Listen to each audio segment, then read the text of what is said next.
Eunice Bilonda. Je suis neuropsychiatre, actuellement doctorant à l'UMONS. Je vais vous parler des troubles neurocomportementaux. C'est un travail d'équipe. Je remercie l'équipe de l'Université de Kinshasa. Je remercie l'équipe de l'Université de Lubumbashi, où je suis employée. Et je remercie l'équipe de l'UMONS.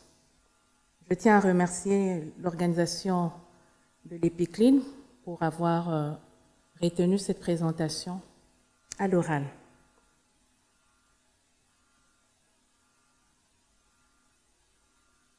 Suivrons ce plan.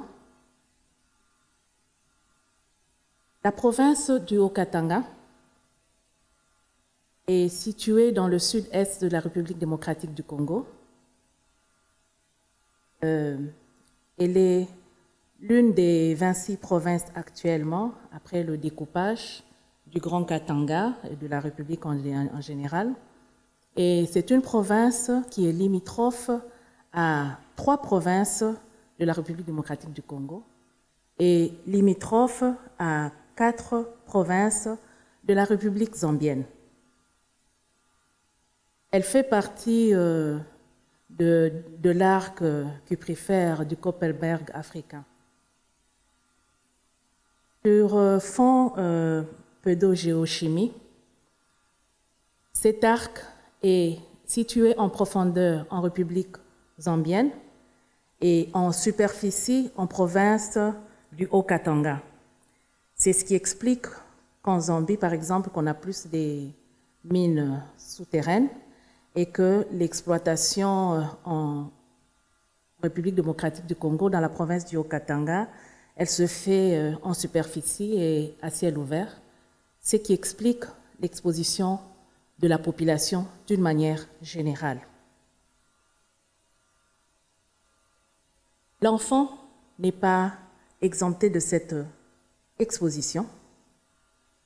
Nous savons très bien que l'enfant est très sensible, il est vulnérable par rapport au développement qu'il a au cours de l'évolution et il est exposé aussi aux risques neurocomportementaux et même cognitifs, dont la malnutrition et l'exposition aux éléments transmétalliques.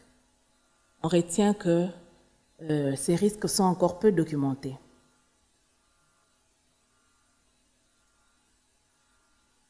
Nous nous sommes donnés d'étudier l'association, d'une part, entre l'exposition aux éléments transmétalliques et d'autre part, les troubles neurocomportementaux associés aux troubles cognitifs chez l'enfant à l'âge scolaire. Pour cette étude, l'objectif que nous nous sommes donné était d'identifier les effets de l'exposition des EMT sur le développement neurocomportemental en lien avec le développement cognitif chez l'enfant en âge scolaire dans le Haut-Katanga. Pour la réalisation de cette étude, c'est une étude transversale avec un groupe de comparaison et nous avons retenu 52 enfants, 30 vivant en milieu urbain dans la ville de Lubumbashi, milieu d'exposition, et ces enfants sont supposés exposés, et 22 enfants dans un milieu rural, zone non exploitée actuellement, zone supposée non exposée, qui ne ressent même pas l'influence du vent dominant par rapport au trafic routier ni ferroviaire déminéré. Ce village est situé dans le nord-est par rapport à la ville de Lubumbashi, à une hauteur de 41 km. Pour cette étude, en dehors de l'examen neurosomatique réalisé pour chaque enfant, l'évaluation neurocomportementale à l'aide de l'échelle point fort, point faible, le SDQ, nous a permis d'évaluer les différents scores d'anomalies comportementales.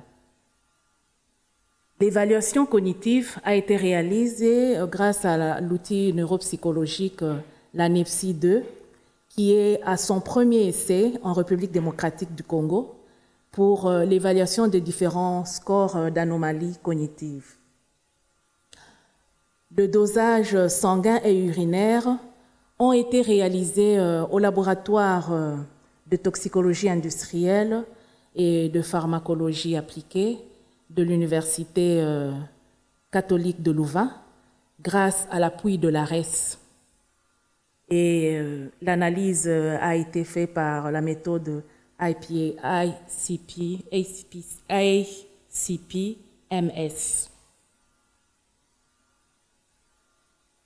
Nos résultats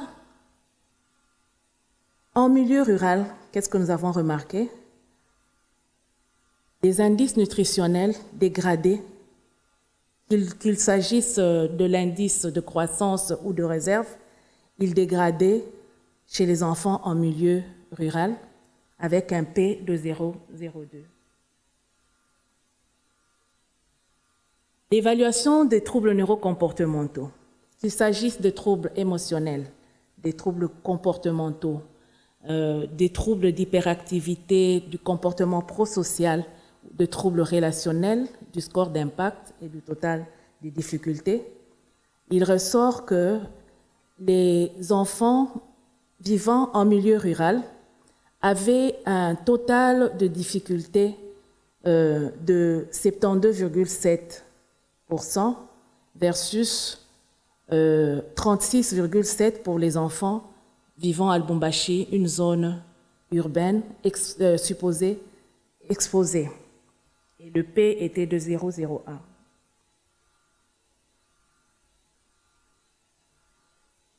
Les troubles neurocomportementaux corrélés à l'âge en milieu urbain, il ressort que les enfants avaient des troubles de difficultés qui étaient vraiment parlants. En milieu rural, urbain, on avait aussi remarqué une gravité des scores d'impact qui cette fois-là augmentait avec le statut nutritionnel saturopondéré, alors qu'en milieu rural, la diminution de la gravité de troubles de l'hyperactivité diminuait avec le trouble nutritionnel.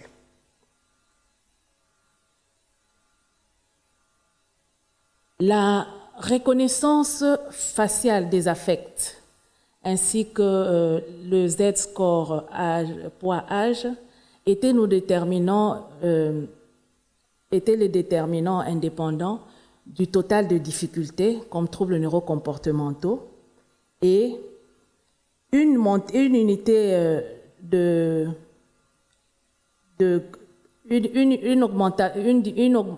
diminution d'une unité de reconnaissance faciale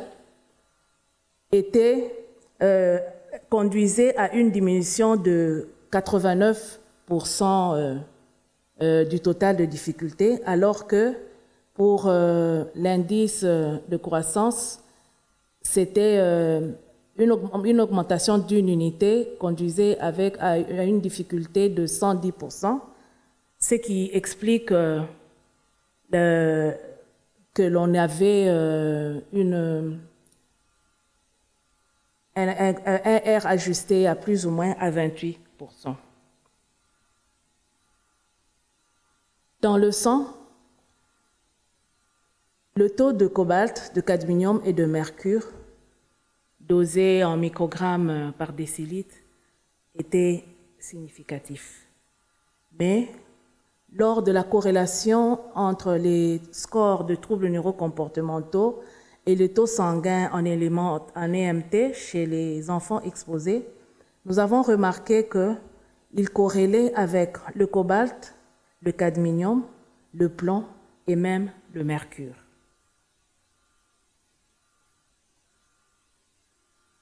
Le dosage des EMT dans les urines, corrigé à la créatinine, était associé aux troubles neurocomportementaux pour l'aluminium, le sélénium, le cobalt, le titane, le cuivre, le molybdène ainsi que le chrome. Le taux sanguin de plomb était le déterminant de l'augmentation de l'impact de difficulté. Pour conclure, l'association de troubles neurocomportementaux chez l'enfant, en âge scolaire, aux troubles nutritionnels, aux performances cognitives et aux taux sanguins et urinaires des métaux, avec des variations liées au milieu, indique que ces troubles ont une origine multifactorielle, dont la malnutrition et l'exposition aux éléments traces métalliques. Je vous remercie.